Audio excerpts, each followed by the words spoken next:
Jujur aku cakap, kalau buka TV sekarang, rasa macam semua siaran sama. Buka Astroria, drama curang. TV3, drama curang. Astro Prima pun curang juga. Tapi tambah sikit lah, mak mertua jahat. Tengok Dendam Seorang Madu. Lebih kurang pula dengan cerita curang tanpa niat. Masing-masing cerita pasal curang. Cerita kaya tindas miskin, mak mertua jahat, orang kaya minum jus orange teguk, lepas tu terus caw pergi kerja. Lepas tu cerita penyondol.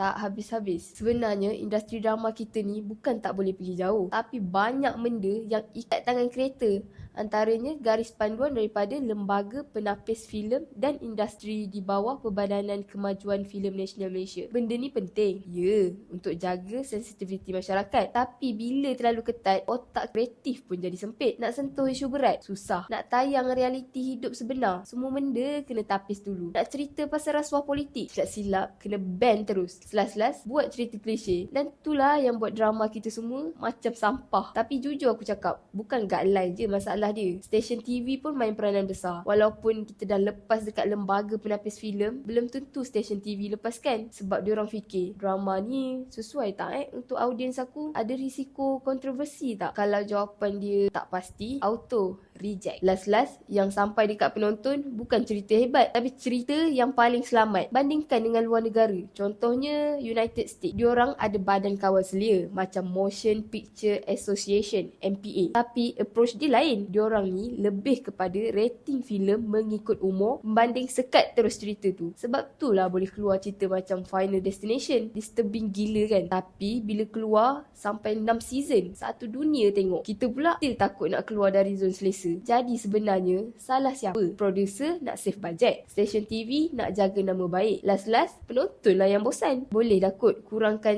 cerita klise. Cuba buat drama macam bidang undang-undang, perubatan, jenayah yang sebenar, barulah diisi. Ada nilai dia. Taklah balik-balik cerita menyondol lelaki, menyondol perempuan. Penonton sekarang ni dah berubah. Gen Z dah tak tengok TV Malaysia je. Kita orang ada Netflix, kita orang ada View. So, kita ni akan compare dengan global content setiap hari. Kalau drama Melayu masih dekat takut yang sama, jangan salahkan penonton. Kenapa semua tinggalkan drama tempatan? Tapi tanya balik industri termasuk stesen TV. Diorang berani tak bergerak ke arah yang lebih maju? So, sekarang persoalan dia simple. Nak kekalkan drama selamat atau berani hasilkan cerita yang betul-betul orang nak tengok?